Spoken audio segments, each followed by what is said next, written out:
Hong Kong is under lockdown, and it's not just because of the coronavirus. The Chinese Communist Party is taking over.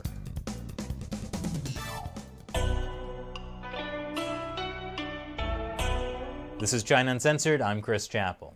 Well, it's been a long coronavirus lockdown. But hey, spring is here. The snow is melting, flowers are blooming, and protesters are returning to the streets of Hong Kong. Nature is glorious.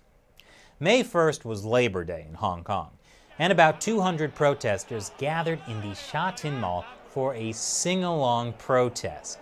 Police responded with pepper spray. In fact, about 3,000 riot officers equipped with tear gas, rubber bullets, and water cannons were deployed. Now that might seem like an overreaction to a sing-along, but nothing is more dangerous to an authoritarian regime than the power of song.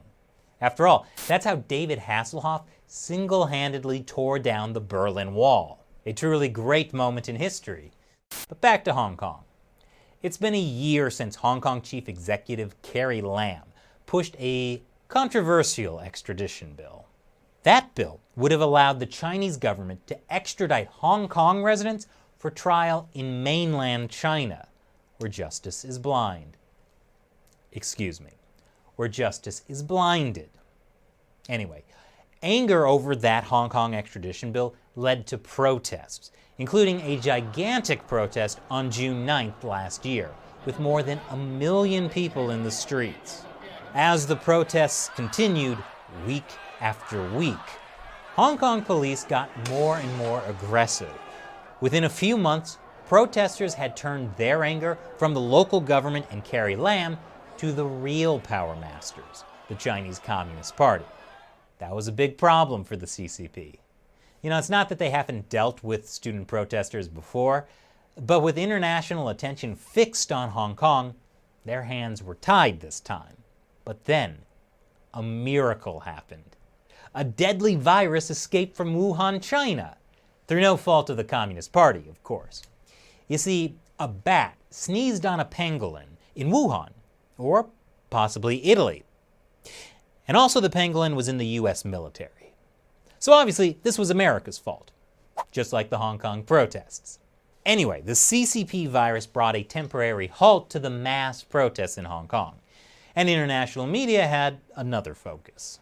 It's not just that stores ran out of toilet paper early on in this pandemic, it's that there's been a total lack of supply. And while we've all been fighting over toilet paper, the CCP has quietly turned Hong Kong into a prison.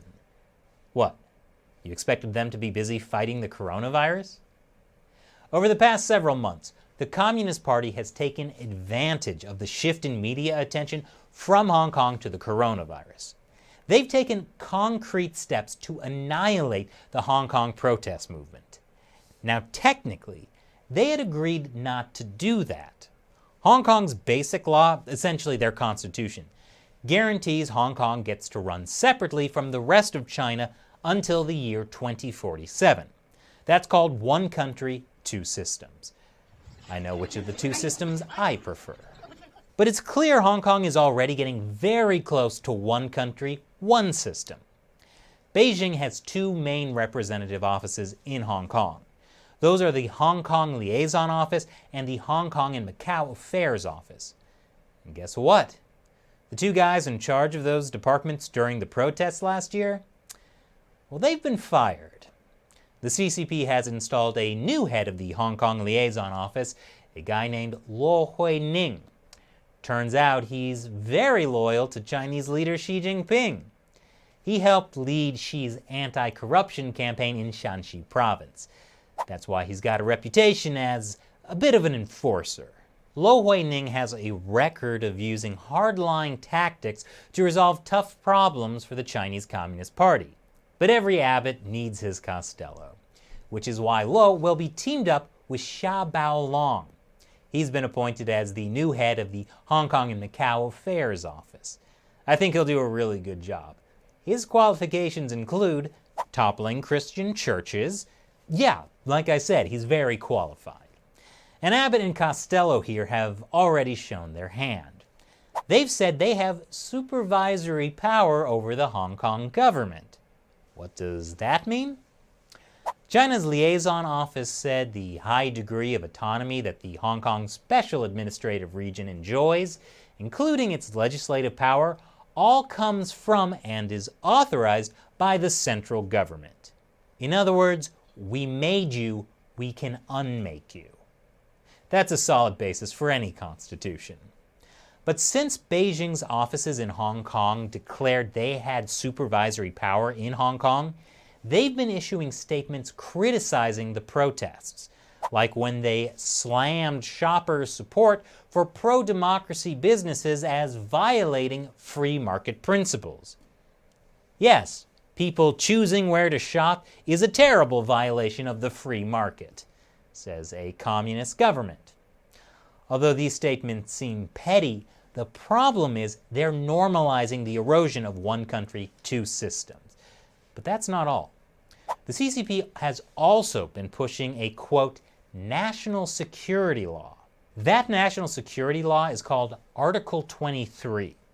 It would prohibit any act of treason, secession, sedition, subversion against the Chinese government in Hong Kong. Now, if that sounds to you like they're trying to make it illegal to criticize the Chinese Communist Party, you would be right. That's why 500,000 Hong Kongers protested when the government first tried to pass it in 2003, which at the time forced the government to back down.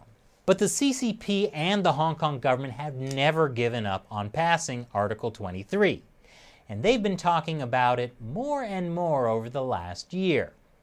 Maybe the Communist Party is just getting to the point where they don't care about protests or keeping up any semblance of one country, two systems. And if you look at what's been happening over the past few months, it sure looks that way.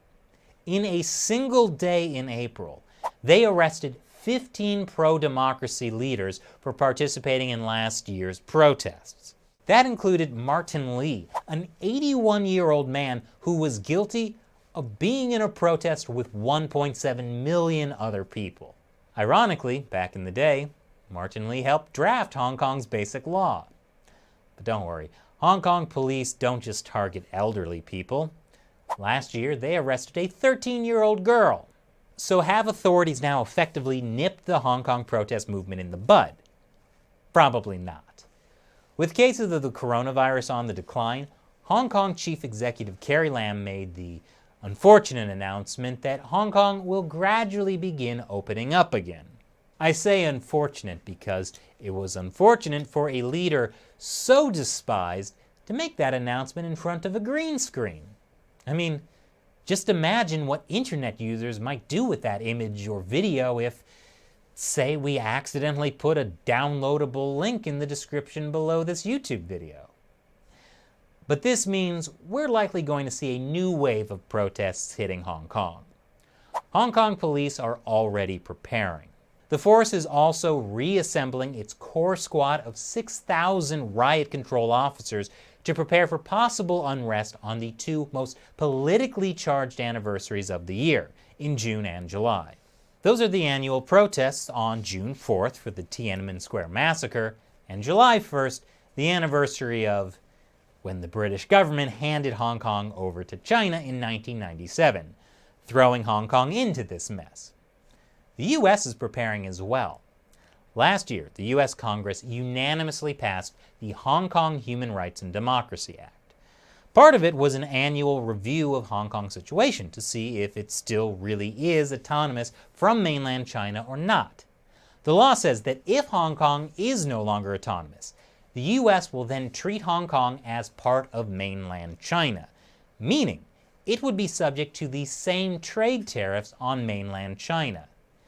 That would hit the Hong Kong economy hard, and it's already dealing with a possible worst recession ever as a side effect of the coronavirus. And that might make Hong Kong's communist overlords a little nervous. The best way to scare a communist is to threaten to take away their money. So, maybe Senator Ted Cruz is right when he says Hong Kong is the new Berlin. Hold on. If Hong Kong is the new Berlin, does that make me Hong Kong's David Hasselhoff? What's that, Shelley?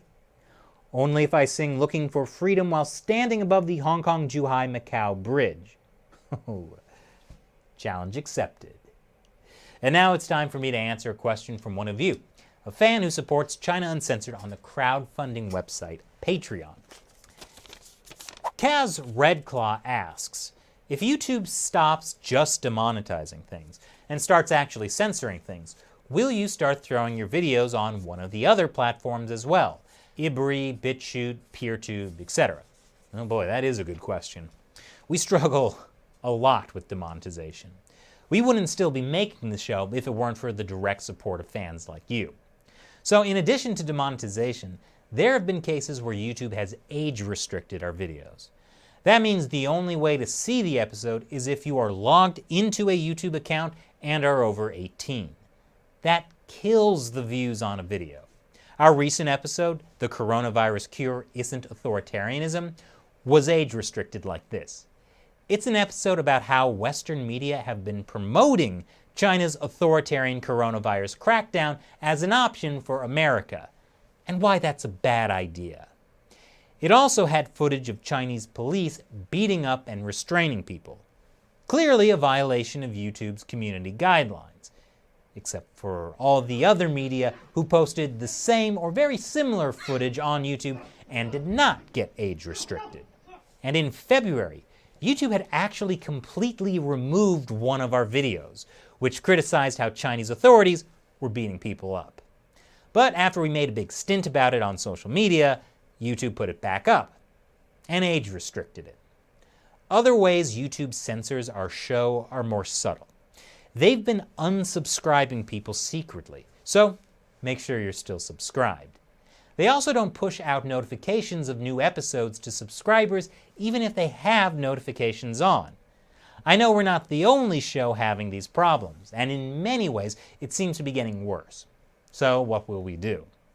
Well, we're looking into developing our own website for all of our shows, China Uncensored, America Uncovered, and the China Unscripted podcast. But that's a lot of work, and I don't know if we get the same traffic as we do on YouTube. But regardless, I really hope that YouTube can do better and stop censoring content creators. Otherwise, I wouldn't be surprised if at some point the US government starts to get involved. And that's not a great situation to be in. Thanks for your question, Kaz. And thank you for watching. So as I said, if you can, please help support China Uncensored by joining what I call the China Uncensored 50-cent Army on patreon.com/China Uncensored. You can ask me a question that I might answer on the show. Plus there are some cool other perks as well, like the music from the show. So, once again, I'm Chris Chappell. See you next time.